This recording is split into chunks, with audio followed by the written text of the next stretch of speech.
Oke, hari ini kita akan bahas lebih dalam tentang makan sekali duduk. Jadi, ini adalah konsep yang saya temukan di ajaran Buddha, yaitu di mana para biksu hanya makan sekali duduk, artinya makan sekali dalam sehari. Dan ternyata ilmu itu bisa dicari ilmiahnya, penjelasannya lebih lengkap kenapa itu bagus sebagai program diet. Karena alasannya ternyata banyak hal positif yang ditemukan di sana. Oke, kita mulai dari diri kita sendiri, proses bagaimana kita sebagai manusia lahir di awal adalah jadi bayi. Ya, bayi itu kalau Pak Ibu tahu, dia memiliki hampir sebagian besar tubuhnya terdiri dari lemak. Artinya coba meskipun ibu itu lagi diet atau lagi pola makan apapun, bayi itu biasanya tetap kurang lebih seperti itu. Jadinya pipinya bikin kita gemes, kemudian lengan hampir kebanyakan ada gumpalan lemak di sana. Dan yang menariknya adalah seandainya 3 hari atau seminggu misalnya bayi tidak makan karena mungkin ASI belum keluar dan sebagainya, bayi tidak kelaparan atau tidak kekurangan cadangan makanan karena bayi mempunyai kemampuan untuk mengubah lemak menjadi energi. Nah, itu yang menarik hubungannya dengan yang saya baca, yang saya pelajari tentang teori diet. Nah, teori diet sebagian besar kalau boleh digolongkan menjadi 2 bagian, yaitu yang pertama adalah tentang defisit kalori, kemudian yang kedua adalah defisit karbo atau glukose. Nah, kalau defisit kalori, tentu di sana tidak menyarankan menggunakan lemak. Kenapa? Karena lemak kalorinya paling tinggi dibandingkan dengan protein dan karbohidrat.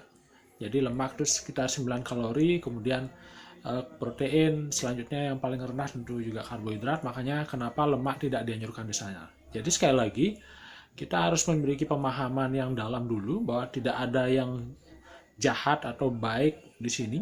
Jadi selama ini kita sudah dipersepsikan bahwa lemak itu jahat dan sebagainya, padahal Tuhan menciptakan jadi karbohidrat, protein, lemak itu adalah ada fungsinya. Dan yang menarik ternyata yang menjadi esensial dari 3 hal itu ternyata bukan karbohidrat. Yang menjadi esensial adalah protein dan lemak. Itu yang utama. Ternyata karbohidrat itu tidak termasuk esensial, jadi termasuk non-esensial. Nah, di unsur makro ya. Jadi unsur makro itu ada 3, ada karbohidrat, protein, dan lemak. Dan protein dan lemak adalah esensial, artinya yang memang harus dibutuhkan oleh tubuh. Sementara karbohidrat tidak masuk esensial.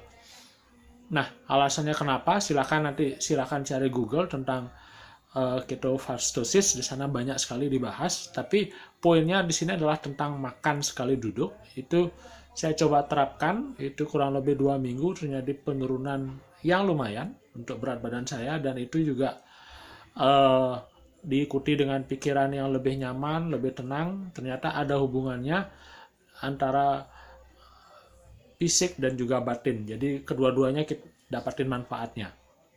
Nah, prinsipnya di sini adalah MSD, makan sekali duduk, itu juga bisa disingkat sebagai M, yaitu mindfulness, kemudian atau mindful, kemudian S-nya ada slow, kemudian D-nya bisa disiplin atau determinasi. Nah, konsepnya dari MSD, yaitu makan sekali duduk ini, saya kembangkan lebih dalam dengan cara yang sederhana, karena semua orang sebenarnya bisa, yaitu bagaimana dalam 24 jam kita mengurangi jam atau jendela makan. Sederhananya seperti ini. Jadi kita mulai dari seperti yang dibilang sama Tesla, jadi orang ilmuwan terhebat yang lebih jenius daripada Einstein. Beliau bilang bahwa kita ini di dunia ini cuma ada 3 hal, yaitu energi, frekuensi, dan vibrasi. Energi, frekuensi, dan vibrasi. Oke, itu kenapa hubungannya dengan makan sekali duduk. Kita melihatnya dari sudut pandang yang berbeda, yaitu sudut pandang dari elemen, yaitu di elemen itu ada unsur tanah, air, api, angin. Nah, hubungannya dengan makanan yaitu tanah dan air, kita kelompokkan jadi dua kelompok besar. Kemudian yang mencerna ini adalah api, kemudian sistem saraf, hormonal dan sebagainya ini adalah angin. Nah, pencernaan itu efektif kalau kita menggunakan kekuatan alam.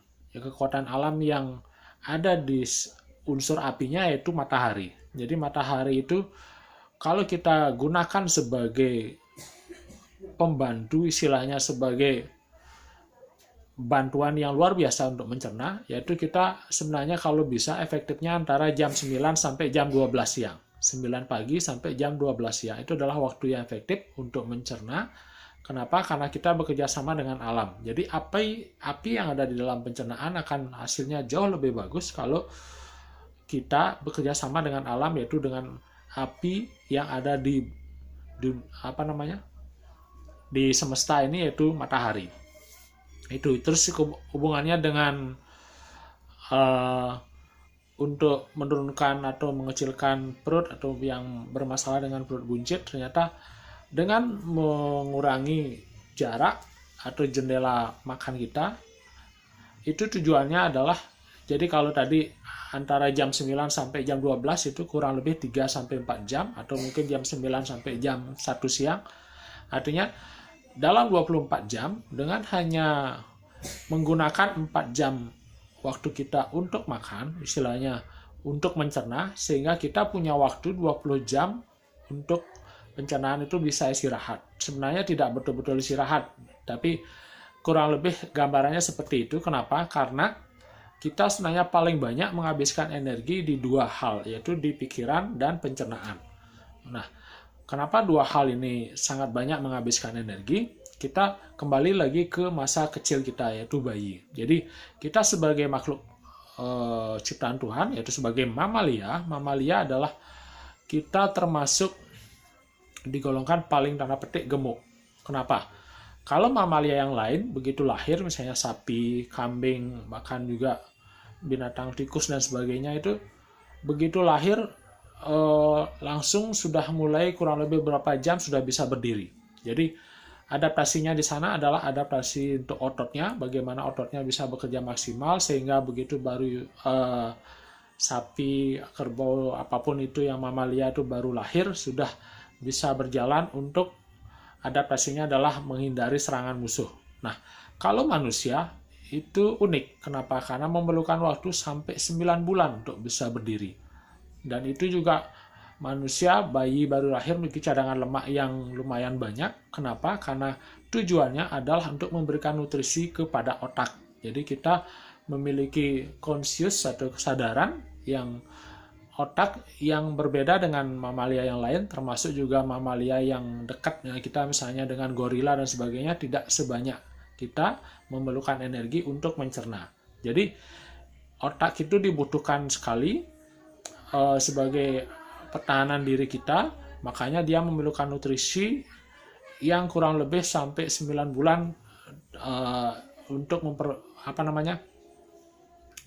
untuk otak kita. Nah, itu makanya beda. Terus yang kedua, ini tadi 4 elemen, tanah, air, api, angin. Jadi kemudian ada elemen kelima dan keenam, yaitu ruang dan waktu. Nah, ruang dan waktu itu berbeda juga kondisinya zaman dulu dengan sekarang. Kalau zaman dulu ruang dan waktu itu ruang luas dan waktunya jauh lebih panjang. Sederhananya seperti ini. Waktu zaman dulu kita berburu, ya karena kita memang tidak bercocok tanam, kita berburu, itu kita tidak memiliki kepastian kapan kita makan, kapan kita bisa dapat buruan, apakah nanti siang, sore, atau besok pagi, atau kapan, karena kita ruang dan waktu itu luas, artinya kita tidak mudah mendapatkan makanan dan kita juga perlu waktu untuk memburu makanan. Nah, itu tidak mengenal tubuh itu ada seperti sekarang, yaitu kena emah, kena lemes, atau misalnya galau dan sebagainya. Coba bayangkan kalau kita tidak makan seperti sekarang, kemudian harus berburu, tentu konsentrasi akan buyar, kemudian tenaga kurang dan sebagainya. Kalau seperti itu manusia mungkin tidak bisa bertahan dan tidak sampai ada sampai hari ini. Kenapa? Karena manusia itu adalah khalifah di muka bumi ini. Jadi manusia itu bisa ada di seluruh dunia, termasuk waktu zaman es. Dan yang bisa kita lihat sekarang yaitu di kutub utara dan kutub selatan itu ada, di tempat yang dingin itu manusia bisa bertahan. Kenapa? Karena menggunakan protein dan lemak sebagai sumber makanannya. Jadi di sana kan tidak mungkin bercocok tanam untuk menanam padi dan sebagainya. Jadi yang ada adalah memburu hewan di mana kandungan protein dan lemak itu pasti ada di hewan tersebut.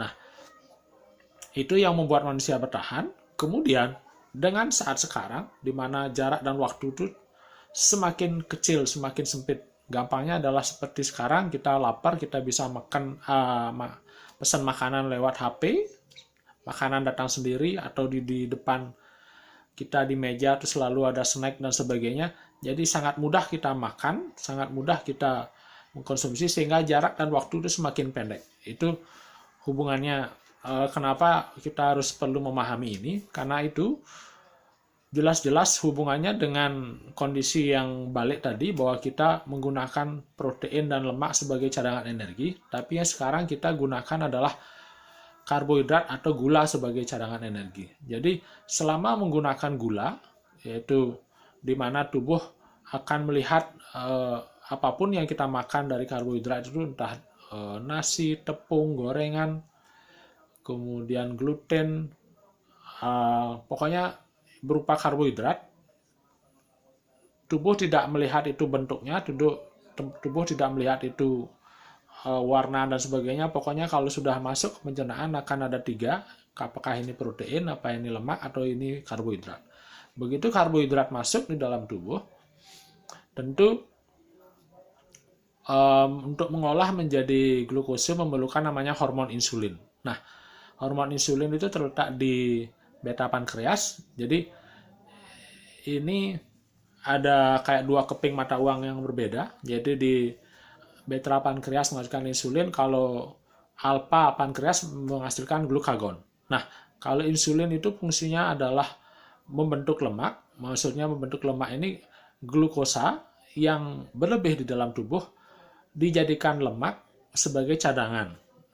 Istilahnya glukosa yang banyak itu karena tubuh tidak terlalu banyak mengkonsumsi glukosa, sehingga yang berlebih itu menjadi lemak yang ada nanti di pipi kita, di lengan, di perut, pokoknya di hampir seluruh tubuh, yang dimana bisa ditempatkan lemak itu. Nah, beda dengan yang di sisi satunya, yaitu yang di alfa pankreas menghasilkan glukagon, itu bisa memecah lemak. Nah, kalau kita saat bayi, itu yang proses itu yang terjadi, yaitu lemaknya dipecah menjadi keton. Keton itu akhirnya menjadi nutrisi. Karena kenapa?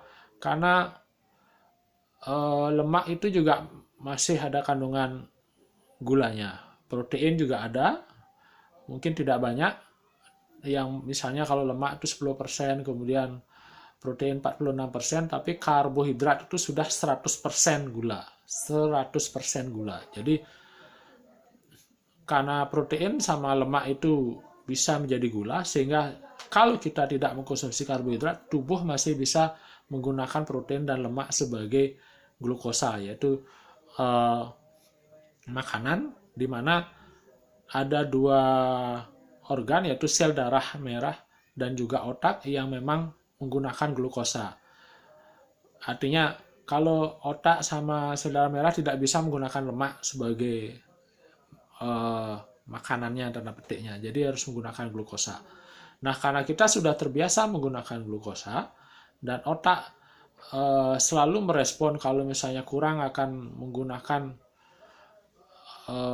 fungsinya, yaitu dengan merangsang lambung dan sebagainya, sehingga kita menjadi lapar lagi, sehingga efeknya kita akan terus meminta makanan, terus akan meminta glukosa agar hadir di tubuh kita. Nah, kalau MSD konsepnya adalah bukan mengurangi kalori, tapi memang mengurangi glukosa atau mengurangi karbo, dan juga ada intermittent fasting. Jadi puasa tapi kita masih bisa minum, dalam artian tidak cuma mengurangi itu karbohidrat itu, yaitu dari jam 9 sampai jam 12. Kalau itu bisa, tapi memang kita bisa bertahap dulu. Misalnya kalau tidak bisa, mungkin dari jam 9 sampai jam 6 sore gitu. Atau istilahnya begitu hari mulai gelap, kita tidak makan lagi.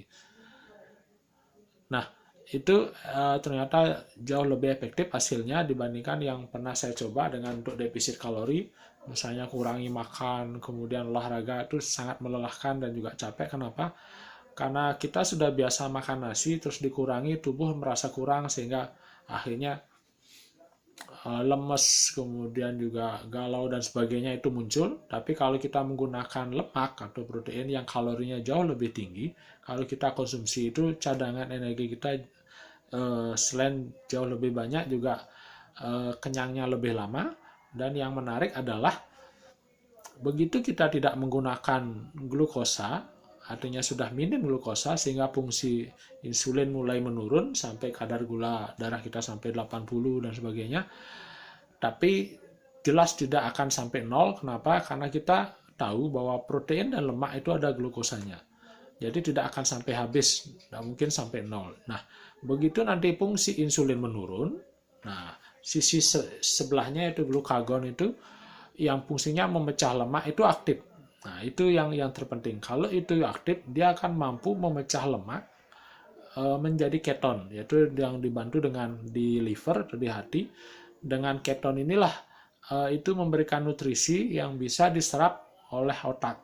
Ya, karena di otak itu ada barrier, ada pelindung yang memang lemak tidak bisa masuk ke sana. Jadi setelah diubah jadi keton, barulah itu bisa menjadi nutrisi, sehingga otak pun akan mempunyai tanda petik gambaran, oh ternyata di tubuh kita ternyata banyak sekali cadangan, ya cadangan energi maksudnya.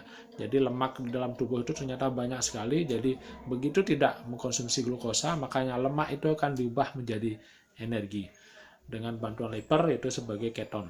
Nah, itulah menariknya begitu lemak kita dicerna, tanda petiknya, sehingga apa yang jadi pajangan selama ini, yaitu pajangan di perut, pajangan di bokong, atau mungkin di lengan yang gelambir dan sebagainya, itu akan dikuras habis, artinya di metabolisme, dicerna, sehingga itu efektif sekali untuk menurunkan berat badan, dalam artian menurunkan cadangan lemak yang tersimpan selama ini akibat dari mengkonsumsi glukosa atau mengkonsumsi karbohidrat yang berlebih, yang selama ini glukosa itu diubah menjadi lemak oleh insulin. Nah, itu sisi baik dari lemak adalah itu. Makanya kita jangan menggunakan pikiran negatif kita bahwa itu adalah jahat dan sebagainya. Karena kenapa? Pasti ada fungsinya. Jadi ini juga berhubungan dengan mindful, di mana kita berusaha untuk tidak menghakimi, tidak membuat bahwa itu adalah baik atau jahat, tapi kita berusaha melihat sisi baik atau manfaat dari nutrisi atau lemak atau protein itu. Nah, untuk yang merasa was-was atau merasa takut nanti apakah nutrisi kita kurang, saya punya cara yang bagus sekali.